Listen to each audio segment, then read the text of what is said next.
X, Y आणि Z त्याच्या 3 value आहेत. त्या 3 व्हॅल्यू आपल्याला 1 1 1 या पद्धतीने मिळाल्या. आता पुढचं एक एक्झाम्पल आपण घेऊया. क्वेश्चन लिहून घ्या सर्वांनी. Solve the equations. क्वेश्चन लिहून घ्या. Solve the equations by matrix inversion method. Solve the equations by matrix inversion method. Matrix inversion method. आणि इक्वेशन तुम्हाला समजा दिलेत. फर्स्ट इक्वेशन लिहा. x plus 3y plus 2z equal to 6. Second equation 3x minus 2y plus 5z equal to 5. And third equation is 2x minus 3y plus 6z equal to 7. He 3 simultaneous equations आहेत की ज्यामध्ये आपल्याला x, Y, Z हे जे unknown variables आहेत त्यांच्या value find out करायचे आहेत आणि मॅट्रिक्स इन्व्हर्सचा यूज करायचा आहे. Inverse of the matrix. मग त्यासाठी सुरुवातीला इन्व्हर्स ऑफ द मॅट्रिक्स साठी आपल्याला त्याचा इन्व्हर्स एक्झिस्ट होतोय का नाही ते बघायचं आहे. मॅट्रिक्सचा इन्व्हर्स एक्झिस्ट होतोय का नाही त्यासाठी आपल्या ज्या 4 स्टेप आहेत त्या 4 स्टेप्स बघणार. सुरुवातीला त्या डिटर्मिनंटच्या कंडिशन वरून आपण घेत असतो इन्व्हर्स एक्झिस्ट होतोय का नाही. पण त्यानुसार आपण सिम्प्लिफाय करतो. आता ही दिलेली तिन्ही इक्वेशन सायमल्टेनियस इक्वेशन लिहिल्यानंतर आपण ही जी इक्वेशन दिलेली आहे ती एका फॉर्मॅट मध्ये आपण लिहित असतोय. त्याला म्हणायचं आपण म्हणतोय we write these equations in ax equal to b form. We write these equations in ax equal to b form. की ज्यामध्ये a म्हणजे कोइफिशियंट मॅट्रिक्स असतोय, x म्हणजे व्हेरिएबल मॅट्रिक्स असतोय आणि b म्हणजे कॉन्स्टंट मॅट्रिक्स असतोय. हे 3 मॅट्रिक्स आपण लिहायचे आणि त्यानंतर आपल्या प्रोसिजर जी आहे ती स्टार्ट करायची. एक्स ए मॅट्रिक्स म्हणजे कोइफिशियंट म्हणजे एक्स चे कोइफिशियंट, वाय चे कोइफिशियंट आणि झेड चे कोइफिशियंट. हे 3 कोइफिशियंट 3 व्हेरिएबलचे आपण मिळून जो मॅट्रिक्स तयार होईल त्या मॅट्रिक्सला आपण ए म्हणतोय. मग लिहूया आता ए इक्वल टू सांगा पहिला कॉलम काय ए चा 1 3 1 3 2. सेकंड कॉलम वाय चे कोएफिशिएंट 3 minus 2 minus 3 3 -2 -3 आणि झेड चे कोएफिशिएंट 2 5 6 2 5 6. हे आपण कशावरून लिहिलं तर जी व्हॅल्यू आपण सायमल्टेनियस इक्वेशन जे आहेत या सायमल्टेनियस इक्वेशनचा यूज केला आणि एक्स वाय झेड चे जे कोइफिशियंट असतील त्या कोइफिशियंट एकत्र केल्यानंतर आपण त्याला कोइफिशियंट मॅट्रिक्स म्हणतोय. त्यानंतर एक्स हा व्हेरिएबल मॅट्रिक्स लिहायचा. कोणकोणते व्हेरिएबल आहेत यामध्ये एक्स वाय झेड. हा एक्स वाय झेड हे व्हेरिएबल्स आहेत. ते व्हेरिएबल्स आपण लिहिले. बी मॅट्रिक्स एक लिहायचं आहे आपल्याला ज्याला आपण कॉन्स्टंट मॅट्रिक्स म्हणतोय. बी मॅट्रिक्सला कॉन्स्टंट मॅट्रिक्स म्हणतोय. राईट हँड साइडच्या इक्वॅलिटीच्या राईट हँड साइडला 6 5 7 कोणते एलिमेंट आहेत तर 6 6 5 7 ए मिळाला आपल्याला, एक्स मिळाला, बी मिळाला. तिन्ही मॅट्रिक्स आपल्याला मिळाले. जो आपला AX equal to B form होता तो AX equal to B form आपल्याला या 3 मॅट्रिक्सच्या फॉर्म मध्ये मिळाला. मग आता कंडिशन यूज करायच्या सुरुवातीला तो ए इनव्हर्स फाइंड आउट करण्यासाठी आपण डिटर्मिनंट त्या ए चा डिटर्मिनंट घेतोय. मग determinant of A equal to हा जो मॅट्रिक्स आहे तो मॅट्रिक्स इथला साइन काढून टाकायचं आणि त्याच्याऐवजी हे डिटर्मिनंट साइन टाकायचं. मग डिटर्मिनंट मध्ये हे 1 3 2 3 minus 2 5 2 minus 3 6 आणि हे सॉल्व्ह करायचं. आता ही सॉल्व्ह करायची प्रोसिजर तुम्हाला माहित आहे, त्या पद्धतीनं तुम्ही सॉल्व्ह करा. 1 असणारा रो कॉलम शॉर्टकट मध्येही तुम्ही सॉल्व्ह करू शकता तुमच्या पद्धतीनं. तेवढं तुम्ही प्रॅक्टिस तुमची होऊन जाईल, तेवढं तुम्हाला शॉर्ट मध्ये 1 2 3 स्टेप मध्येच तुम्हाला आन्सर येतं. आपल्याला महत्वाचं काय, याचा डिटर्मिनंट मिळवणं. मग डिटर्मिनंट आपण वेगवेगळ्या शॉर्टकट मेथडनं सिम्प्लिफाय करू शकतो. रो कॉलम हाईड करून वगैरे. पहिला एलिमेंट त्याचा रो कॉलम हाईड केला, सेकंड एलिमेंट त्याचा रो कॉलम हाईड केला आणि या पद्धतीनं ते सिम्प्लिफाय करायचं. आता पुढं हे -12 plus 15 equal to -1 into -12 plus 15 झालं इथं. सेकंड व्हॅल्यू आता याच्यावरून घेऊया दुसऱ्या व्हॅल्यू वरून. दुसरी व्हॅल्यू आहे -3 इंटू 18 minus 10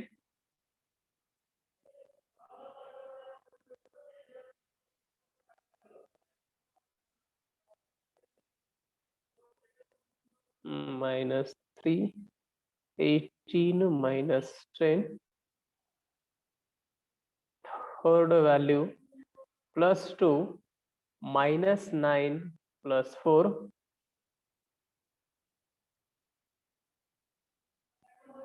हे तुम्ही सिम्प्लिफाय करा. किती येते आन्सर? -31 -31 31 बर. हे simplify 2 into -5 simplification 3 minus 24 minus 10 मिळाला आपल्याला -31 determinant of A which is not equal to 0. Determinant ची जी व्हॅल्यू मिळाली आहे ती नॉट इक्वल टू 0 मिळाली. याचाच अर्थ ही जी डिटर्मिनंट ची व्हॅल्यू आहे नॉट इक्वल टू 0 आहे, म्हणून देअरफॉर ए इनव्हर्स एक्झिस्ट होतोय का? मग होतोय, म्हणून म्हणायचं देअरफॉर ए इनव्हर्स एक्झिस्ट. ए इनव्हर्स एक्झिस्ट म्हणतो. त्या ज्या स्टेप आहेत या ड्रॉप करून तुम्ही कॅल्क्युलेटर वरती ह्या स्टेप वरून डायरेक्ट -30 मध्ये लिहू शकता. तेवढं तुम्ही फास्ट कराल तेवढं पुढच्या प्रोसिजर करायला सोपं जाईल. हे प्रत्येक वेळी अशा पद्धतीने स्टेप वाईज करत बसायची काही गरज नाही. ठीक आहे. आता पुढच्या व्हॅल्यू आपण फाइंड आउट करत असतोय कोफॅक्टर मॅट्रिक्सचा. कोफॅक्टर मॅट्रिक्स साठी A11 A12 A13, त्यानंतर त्याच्या पुढची व्हॅल्यू A21 A22 A23 हे लिहून घ्या. त्यानंतरच्या पुढच्या व्हॅल्यू असतील A31 A32 आणि A33.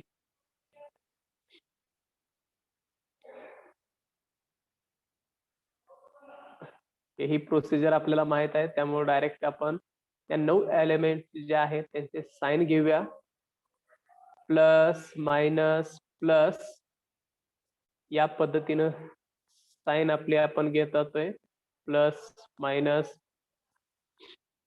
मायनस या पद्धतीनं. त्यानंतर राहिलं प्लस मायनस प्लस. ही 9 एलिमेंट्स आहेत. या 9 एलिमेंट्स कोफॅक्टर मॅट्रिक्स आपल्याला फाइंड आउट करायचे आहेत. मग घेऊया आता फर्स्ट एलिमेंट. तो असणारा रो आणि कॉलम जर सोडला तर काय राहतं? -2, 5, 3, -6. -3, 6. -2, 5, -3, 6. -2, 5, -3, 6. मग हे सिम्प्लिफाय करूया. -12 हे +15 which is equal to किती आता है 3. कॅल्क्युलेशनचा पार्ट आहे. कॅल्क्युलेशनचा पार्ट तुम्ही आता फास्ट मध्ये सिम्प्लिफाय करू शकता. त्यानंतर दुसरी व्हॅल्यू घेऊया 3. हा रो आणि कॉलम जर सोडला तर काय मिळतं? 3, 5, 2, 6. 3, 5, 2, 6. किती येणार आता मग? 3, 5, 2, 6. सिम्प्लिफाय करा. आता हे कॅल्क्युलेशन जे आहे ते तुम्ही सिम्प्लिफाय करू शकता. 18 - 10 which is equal to -8.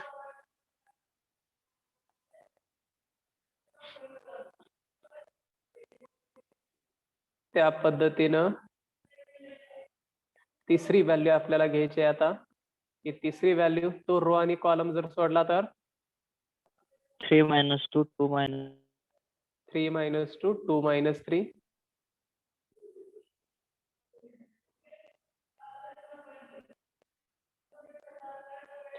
Simplify करा. -9 + 4 which is equal to -5. म्हणजेच पहिल्या 3 व्हॅल्यू ज्या आहेत 11, 12 आणि 13 या व्हॅल्यू मिळाल्या आपल्याला इथल्या 3a - 8 - 5 या 3 व्हॅल्यू मिळाल्या. आता सेम प्रोसिजर न दुसऱ्या रो साठी आता या रो साठी घ्यायचं आहे आपल्याला. या रो मध्ये आता फर्स्ट एलिमेंट तो रो आणि कॉलम जर सोडला तर काय मिळेल आपल्याला? 3, 2 - 3, 3, 2 - 3, 6. ते घेऊया मग आता इथं 3, 2 - 3, 6 म्हणजेच -18 + 6 which is equal to -24.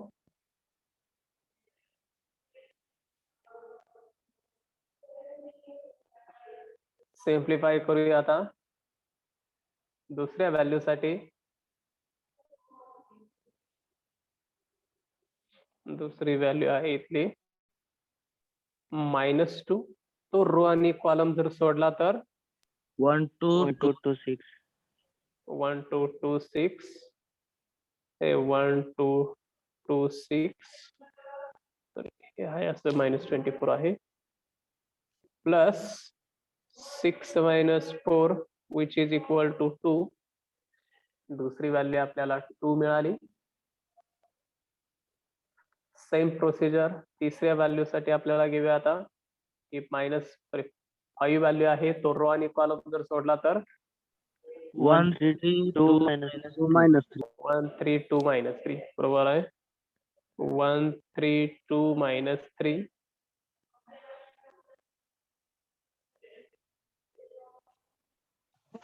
which is equal to -3 - 6 म्हणजेच इथं मिळेल आपल्याला +9. कारण बाहेरचा मायनस आणि आतला मायनस मिळून +9 मिळेल. आले का सर्वांचं हे? -24, 2 आणि 9 हा सेकंड कोफॅक्टरचा रो झाला.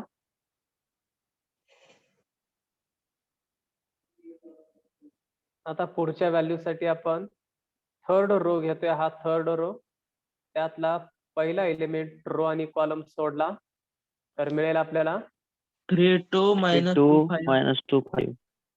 3 2 minus 2 5. 3 2 minus 2 5. नंबर लक्षात हे करून घ्या. 5 into 3 15 plus 4 which is equal to 19. Calculation बघा, नंबर जे घेतलेले आहेत ते त्याच पद्धतीने आहेत का चेक करत चला.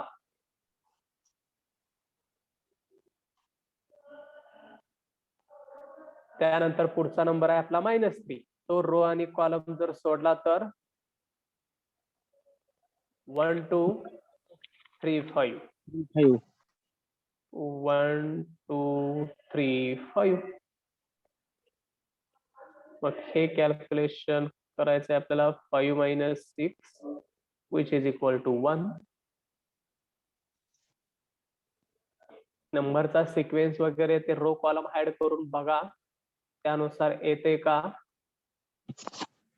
त्यानंतर लास्ट एलिमेंट आहे आपला 6. तो रो आणि कॉलम जर सोडला तर आपल्याला काय मिळेल. 1 3 3 minus 1 3 3 minus 2. 1 3 3 minus 2 म्हणजेच मिळेल हे -2 minus 9. 9 आणि आन्सर मिळेल हे 11. -11. अशा पद्धतीने आपल्याला 9 एलिमेंट जे मिळालेले आहेत हे 9 एलिमेंट हे एकत्र करायचे आणि कोफॅक्टर मॅट्रिक्स लिहूया. मग इथं लिहितो मी therefore कोफॅक्टर मॅट्रिक्स इक्वल टू. सांगा पहिला रो किती आलाय हो. पहिले 3 element 3 minus 8 minus 5. 3 minus 8 Minus 5. -5. परत नंतरचे 3 एलिमेंट minus 24 to 9. 9. परत एकदा सांगा. minus 24 to 9. 2 9. Third row 19 1 minus 11. 19 1 -11. हा आपला कोफॅक्टर मॅट्रिक्स मिळाला की ज्या कोफॅक्टर मॅट्रिक्स वरून आपल्याला ऍडजंट पुढच्या स्टेपला फाइंड आउट करायचं आहे. ही कोफॅक्टर मॅट्रिक्सची कंडिशन झाली आणि त्यानंतर आपण ऍडजंटची कंडिशन काय असते. काय फॉर्म्युला ऍडजंटचा. Transpose of cofactor matrix. Adjoint of A म्हणजेच ट्रान्सपोज ऑफ कोफॅक्टर मॅट्रिक्स. म्हणजे आलेल्या मॅट्रिक्सचे रोचे कॉलम करायचे आणि तुम्हाला ऍडजंट ऑफ ए मिळून जात. मग ऍडजंट ऑफ ए इक्वल टू पहिला रो पहिला कॉलम करायचा म्हणजे 3 minus 8 minus 5. Second -24 to 9. Third 19 1 -11. पहिला रो पहिला कॉलम केला. सेकंड रो सेकंड कॉलम मध्ये लिहिला. थर्ड रो थर्ड कॉलम मध्ये लिहिला. या पद्धतीने आपण हे 9 एलिमेंट रो आणि कॉलमचे इंटरचेंज करून लिहिले.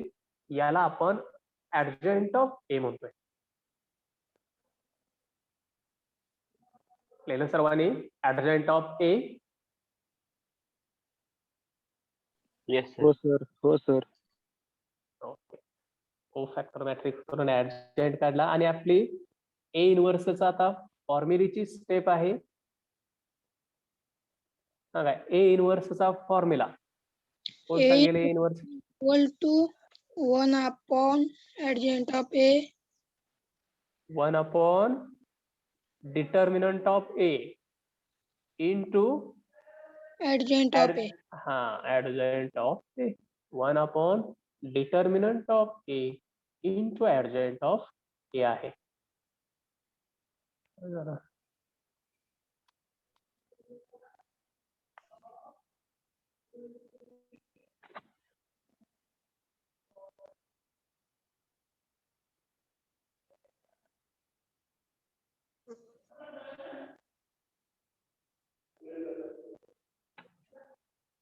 सर मागचं दाखवा 1 मिनिट. बघा cofactor matrix equal to adjoint of A equal to transpose of cofactor matrix.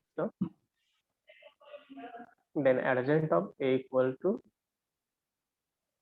by taking this transpose, adjoint of A is equal to matrix 3 minus 24 19 minus 8 2 1 आणि minus 5 9 minus 11. हे 9 elements झाले adjoint साठीचे. हा adjoint आणि determinant ची value आपण किती काढलेली आहे हो? मायनस सुरुवातीला डिटर्मिनंट ची व्हॅल्यू किती काढलेली आहे? -31. हा -31. ती सुद्धा आपल्याला व्हॅल्यू त्यामध्ये पुटअप करायची. झाले का हे मग?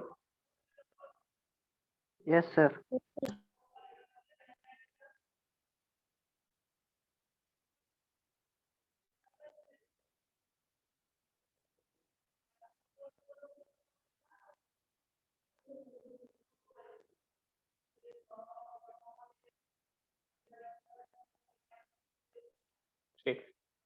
Equal to 1 upon determinant of A म्हणजे व्हॅल्यू टाकली मी -31 इंटू ऍडजॉइंट ऑफ ए जो आताच फाइंड आउट केलेला आहे ऍडजॉइंट, त्याची व्हॅल्यू मला सांगा. पहिला रो सांगा काय आहे? इथली व्हॅल्यू, ही व्हॅल्यू सांगा ऍडजॉइंटची. 3 -24 -24. 19. हा 3 -24 19. Second row -8 to 1. परत एकदा -8 -8 to 1. -8 to 1. Third row -5 -5 -11. -5 9 9 -11. या पद्धतीने आपल्याला मॅट्रिक्स मिळाला ऍडजॉइंटचा. 3 -24 19 -8 to 1 -5 9 -11 आणि त्याला मल्टिप्लाय पुढे आहे 1 अपॉन -31. हा ए इनवर्स आहे. A inverse. आता या ए इनवर्स इथपर्यंतची स्टेप आपल्याला माहिती होती आणि यानंतर मग सोल्युशनची स्टेप असते. सोल्युशन साठी आपल्याला सोल्युशनचं स्ट्रक्चर काय असतं? X equal to A inverse B. Solution is X equal to A inverse B. हा सोल्युशनचा फॉर्म्युला. या फॉर्म्युलेवरून आपण आता त्या एक्स वाय झेडच्या व्हॅल्यू फाइंड आउट करतोय. मग त्यासाठी व्हॅल्यू टाकूया. एक्सच्या ठिकाणी काय टाकणार हो? X Y Z. बरोबर XYZ. आहे. सुरुवातीला आपण दिलेला आहे इथं एक्स म्हणजेच घेतलेला आहे आपण एक्स वाय झेड चा कॉलम. बी मॅट्रिक्स सुद्धा घेतलेला आहे. काय बी मॅट्रिक्स आहे? 3 5 6 5 7. 6 5 7 हा बी मॅट्रिक्स आहे. हे दोन त्या ठिकाणी टाकायचे आणि ए इनवर्सच्या ठिकाणी ए इनवर्स टाकायचं. ए इनवर्स काय इथं आहे, तो ए इनवर्सच्या ठिकाणी. मग ते सिम्प्लिफाय करूया आता. एक्सच्या ठिकाणी आपण टाकतोय सुरुवातीला एक्स वाय झेड हे टाकलं. ए इनवर्सच्या ठिकाणी आताच काढलेली व्हॅल्यू ए इनवर्सची टाकतोय 1 अपॉन -31 आणि आतल्या व्हॅल्यू परत एकदा सांगा. 3 -24 19. Second row -8 to 1.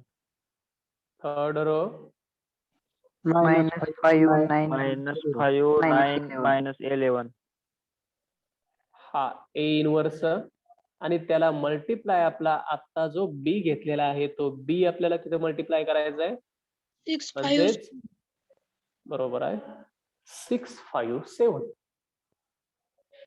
हा 657 हा सुरुवातीला जे घेतलेलं होतं त्यामधून आलेला हा कॉन्स्टंट मॅट्रिक्स आहे 657 आणि आता हे मल्टिप्लिकेशन आपल्याला करायचं आहे हे मल्टिप्लिकेशन म्हणजे हे डायरेक्ट याला मल्टिप्लाय मध्ये न घेता हा मॅट्रिक्स आणि हा मॅट्रिक्स हे दोन मॅट्रिक्स आपल्याला मल्टिप्लाय करता येते मॅट्रिक्स टू मॅट्रिक्स मल्टिप्लिकेशन मग आपल्या रूल नुसार हे 1/-31 हे आहे असं इंटू मॅट्रिक्स बघा फर्स्ट रो आणि फर्स्ट कॉलम इथंही 3 एलिमेंट आहेत इथंही 3 एलिमेंट आहेत आपण मल्टिप्लाय करू शकतो पहिल्याला मल्टिप्लाय 3 × 6 सेकंड इंटू सेकंड -24 × 5 परत थर्ड इंटू थर्ड 19 × 7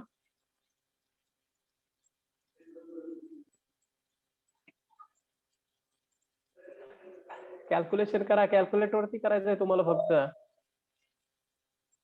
परत हा सेकंड रो या कॉलमला मल्टिप्लाय करायचा म्हणजे -8 × 6 -48 -48 +10 एक मिनिट -48 प्लस 2 × 5 10 10 1 × 7 +7 7 बरोबर आहे आता या थर्ड रो न सांगा कॉलमला मल्टिप्लाय करून -5 × 6 -30 -30 +45 30 प्लस 9 × 5 45 45 45 -11 × 7 -76 बंद करा रे या पद्धतीने आपण या मॅट्रिक्सला हा कॉलम मॅट्रिक्स मल्टिप्लाय केला फर्स्ट रो न फर्स्ट कॉलमला मल्टिप्लाय केला एकच एलिमेंट ऍडिशन मध्ये मिळाला सेकंड रो न फर्स्ट कॉलमला या मल्टिप्लाय केलं सेकंड रो मिळाला आपल्याला थर्ड रो न फर्स्ट कॉलमला मल्टिप्लाय केलं थर्ड रो मिळाला हे तिन्ही ऍडिशनच्या फॉर्मॅट आहेत म्हणजेच या तिन्हीची बेरीज करायची या तिन्हीची करायची या तिन्हीची करायची पहिल्याची बेरीज फक्त कॅल्क्युलेटर वरती टाकायची नसते नंबर आपल्याला काय येतील नंबर पहिले कॅल्क्युलेशन 31 दुसरं कॅल्क्युलेशन -31 -31 तिसरं कॅल्क्युलेशन -6 -62 62 हे कॅल्क्युलेशन करून बघा 18 प्लस ब्रॅकेट मध्ये -120 टाका प्लस 133 हे ज्यावेळी करता आणि जिथं ब्रॅकेट आहे तिथं ब्रॅकेट टाका हे प्लस -120 जे आहे याला ब्रॅकेट कम्प्लीट इथं होतोय तर कम्प्लीट करा तसं तर तुम्ही इथं ब्रॅकेट जर नाही टाकला एका ठिकाणी ब्रॅकेट टाकला आणि एका ठिकाणी नाही टाकला तर मात्र कॅल्क्युलेशन मध्ये परत प्रॉब्लेम येतो त्यामुळं जिथं ब्रॅकेट पूर्ण ब्रॅकेट आहे तिथं पूर्ण ब्रॅकेटच करायचा येते का सर्वांचा आता मग या व्हॅल्यू तिन्ही व्हॅल्यू येतात का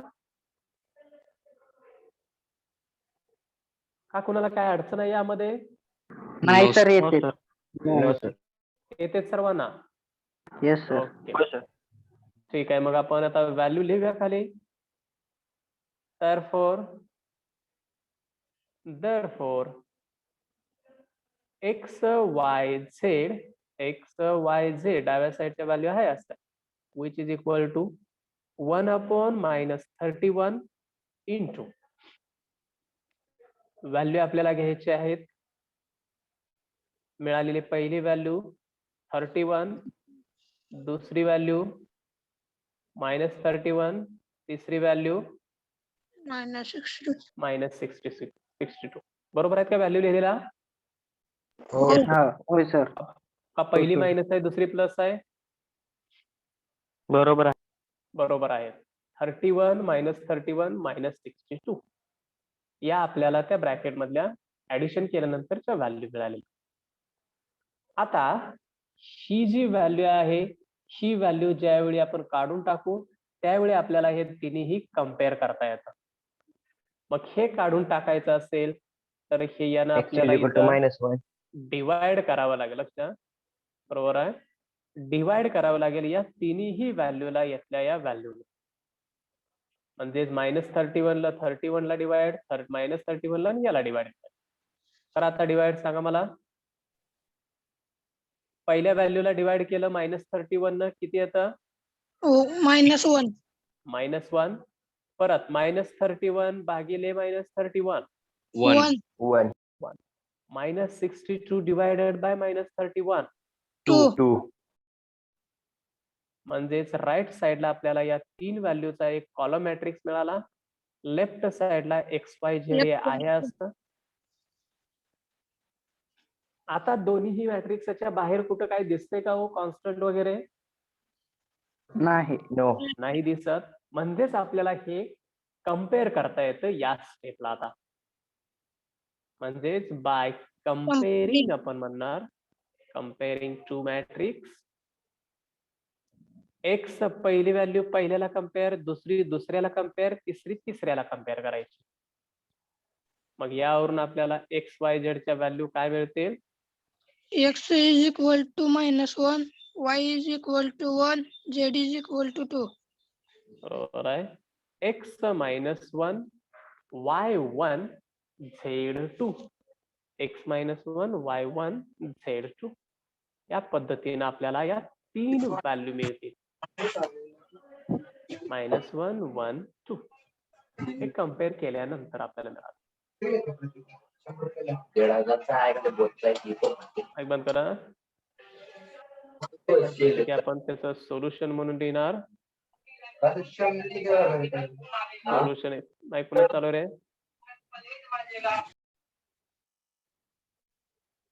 solution is x equal to -1, y equal to 1, z equal to 2. हे आपण सोल्युशन म्हणून खाली लिहिणार. किंवा -1 1 2 असे एका ब्रॅकेट मध्ये कॉमा देऊन लिहिलं तरी ते त्याचं सोल्युशन असेल.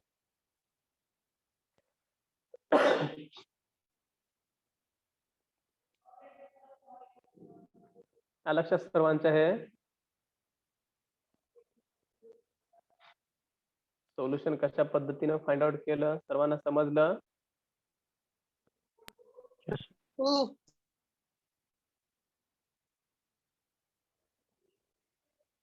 परत एकदा बघा. दिलेली ही 3 इक्वेशन्स, ही 3 इक्वेशन्स एका खाली एक लिहिल्यानंतर ही AX इक्वल टू बी च्या फॉर्मॅट मध्ये लिहायची. AX इक्वल टू बी म्हणजे A म्हणजे यांचे सर्वांचे कोइफिशियंट, X म्हणजे X, Y आणि Z व्हेरिएबल्स, B म्हणजे राईट साइडला जे आहेत ते राईट साइडचे मॅट्रिक्स जे आपण इथं लिहिलं. A मॅट्रिक्स लिहिला, X लिहिला, B लिहिला. ही आपली सुरुवातीला स्टेप करून घ्यायची आणि त्यानंतर मग A इन्व्हर्स फाइंड आउट करायची जी प्रोसिजर आहे त्या प्रोसिजरनं आपण ते फाइंड आउट करायचं.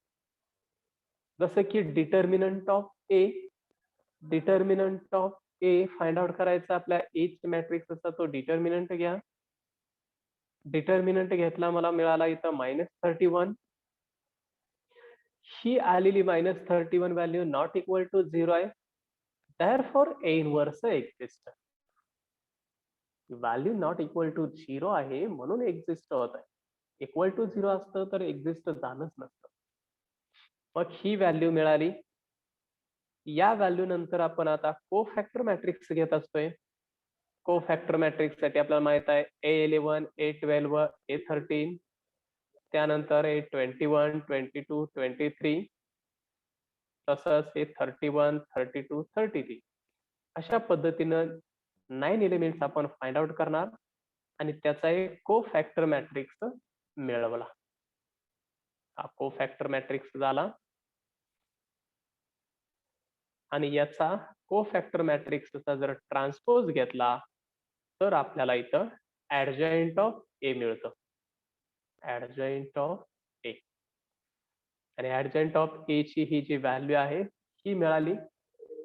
आणि आता ए इनव्हर्स साठी आपल्याला माहित आहे फॉर्म्युला.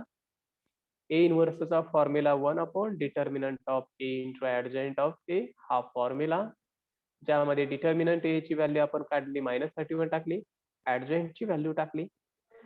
हे इथपर्यंत इनव्हर्स मिळालं. आता सोल्युशनचं स्ट्रक्चर असतं आपलं x equal to A inverse B, ज्यामध्ये ए इनव्हर्सची आलेली व्हॅल्यू इथं टाकायची, बी ची आणि एक्स ची व्हॅल्यू सुरुवातीला आपण बघितलेली आहे ती सुरुवातीची व्हॅल्यू टाकायची, जे की आपण इथं टाकलंय बघा. एक्स ला XYZ, ए इनव्हर्स आणि बी ला आहे. या दोन मॅट्रिक्सचं मल्टिप्लिकेशन इथं केलं, सिम्प्लिफाय केल्यानंतर आपल्याला अशा पद्धतीनं दोन मॅट्रिक्स कम्पेअर करायला आले. आणि दोन मॅट्रिक्स ज्यावेळी कम्पेअर केले त्यावेळी आपल्याला या 3 व्हॅल्यू मिळाल्या, x-1 y1 z2. ही आपली प्रोसिजर.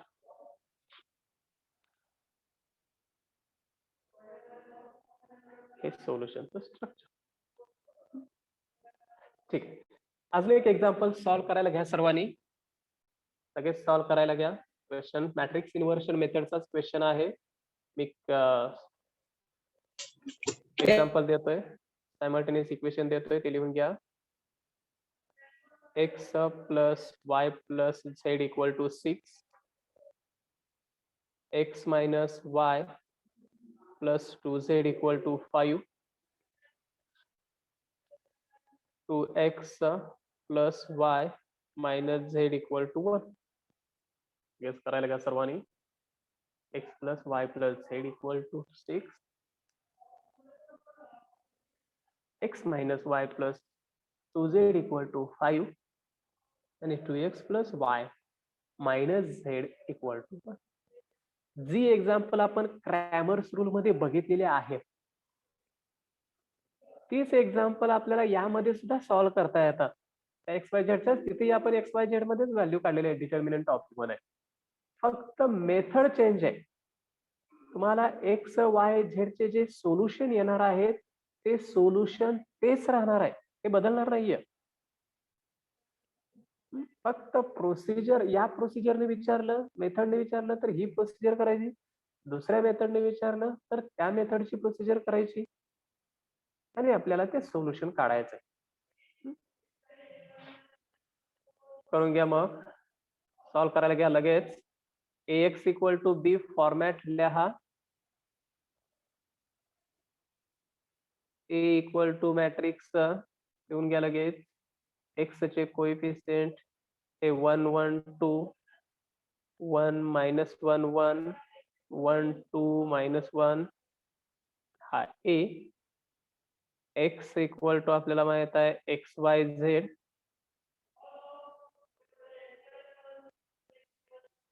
एक्स वाय झेड हा आहे सेल एक्स. बी म्हणजेच राईट हँड साइडचे कोएफिशिएंट, तेही लिहून घ्या. इथं आहेत हे कोएफिशिएंट 6 5 1 AXB.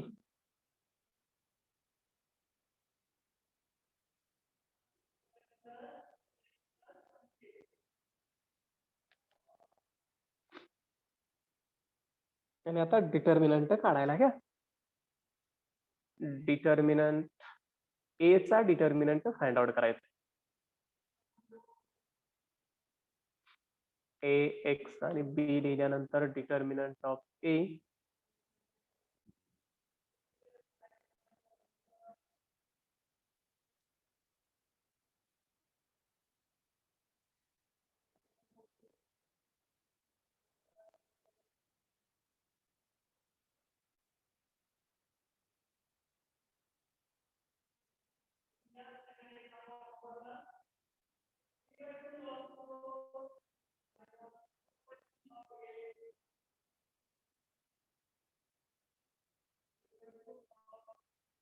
झाले का लिहून सर्वांचे?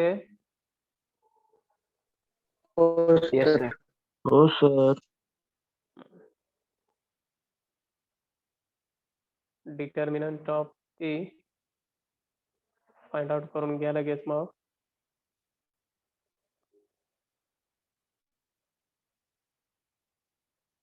1 minus 1 2 2 1 minus 1.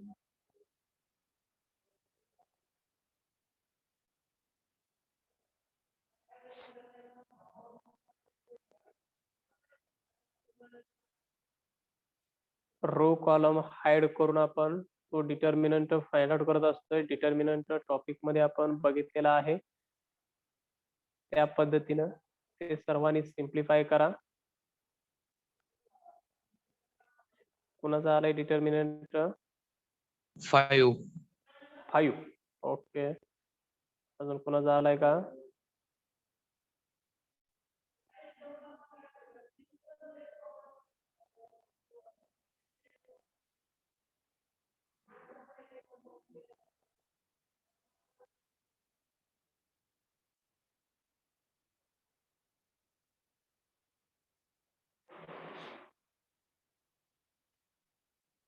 चेक करा सर्वांनी, आलाय का डिटर्मिनंट सर्वांचा तसा?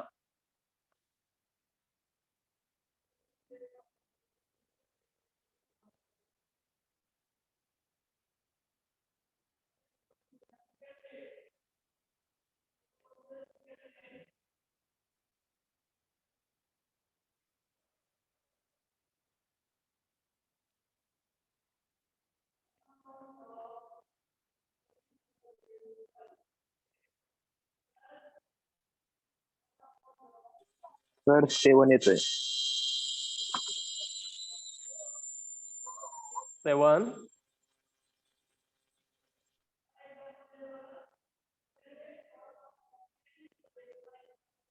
चेक करा अजून हे. 7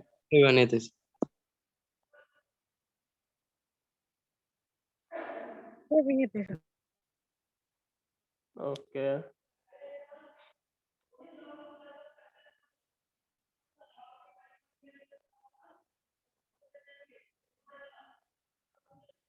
येते sir. Determinant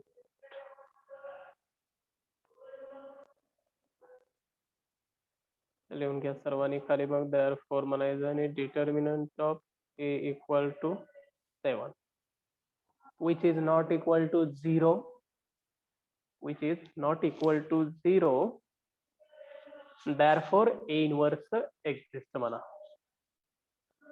which is not equal to 0 आणि a inverse exists.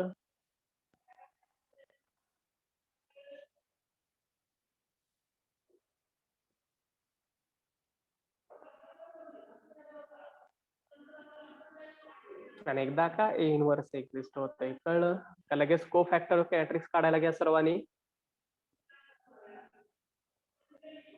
को फॅक्टर मॅट्रिक्स की ज्याचे 9 एलिमेंट आहेत, ते 9 एलिमेंट आपल्याला फाइंड आउट करायचे आहेत.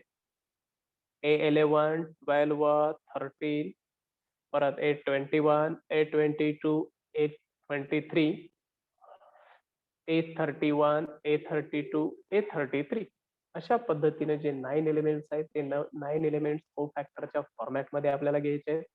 को फॅक्टर एलिमेंट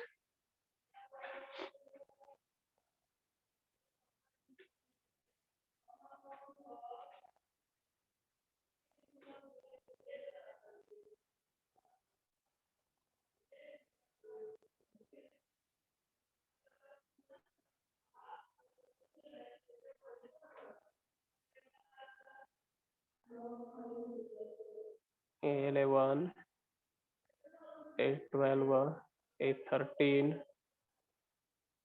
एका खाली एक लिहा तुम्ही. A21 A22 A23 A31 A32 आणि A33.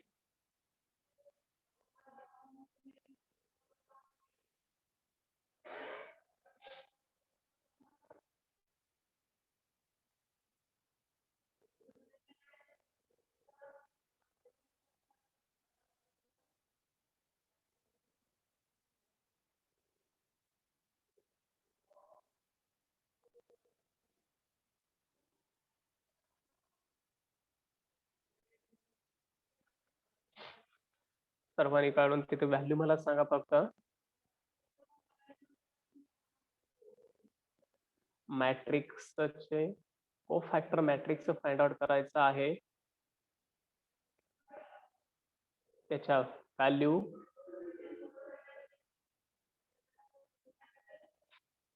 फाइंड आउट करा. तोपर्यंत प्रेझेंट घेऊया. मिनिट.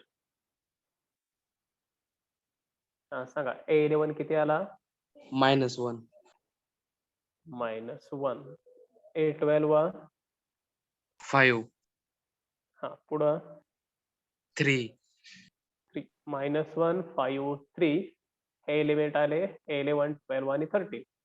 तर A21 22 23 सांगा. 2 -3 1. 2 -3 1. बाकीच्यांनी चेक करा सर्वांनी. हे पुढचे 3 -1 -2. 1 3 -1 -2. -2. 3 -1 -2. हे 9 एलिमेंट्स आपल्याला कोफॅक्टर एलिमेंट्स मिळाले आहे. ते 9 एलिमेंट्स आहेत.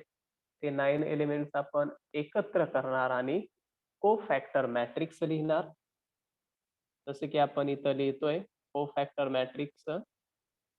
इथं लिहूया कोफॅक्टर मॅट्रिक्स इक्वल टू, सांगा पहिला रो काय येईल मग? -1 5 3. -1 5 3. Second row 2 -3 1. 2 -3 1. Third row 3 -1 -2.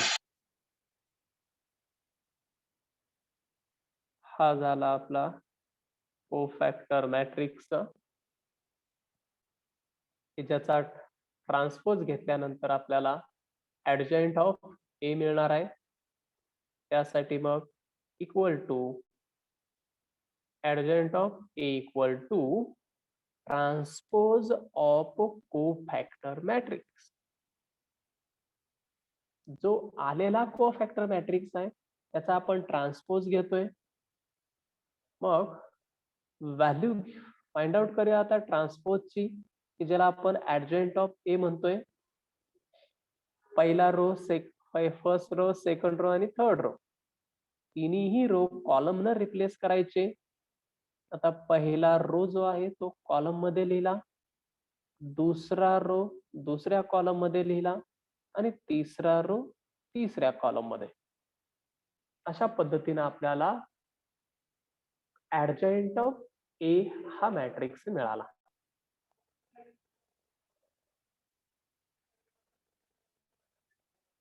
हा ऍडजॉइंट ऑफ ए, आणि या ऍडजॉइंटचा यूज करून तुम्ही इनव्हर्स लिहिणार. कोफॅक्टर मॅट्रिक्स लिहिला, ऍडजॉइंट लिहिला आणि या ऍडजॉइंट वरून आपण इनव्हर्स लिहिणार आहे. मग इनव्हर्स काय असेल? 1 upon determinant of A. Determinant of A ची व्हॅल्यू किती आहे? 7. 7 काढलेली. 1 अपॉन 7 इंटू ऍडजॉइंट, जो ही व्हॅल्यू ऍडजॉइंटची व्हॅल्यू आहे इंटू ती ऍडजॉइंटची व्हॅल्यू लिहायची. तो आपला ए इनव्हर्स असेल. आणि लास्टला एकच सोल्युशनचं स्ट्रक्चर राहतं, x equal to A inverse B. हा फॉर्म्युला टाकायचा आणि सिम्प्लिफाय करायचं. आन्सर आले का कुणाचं?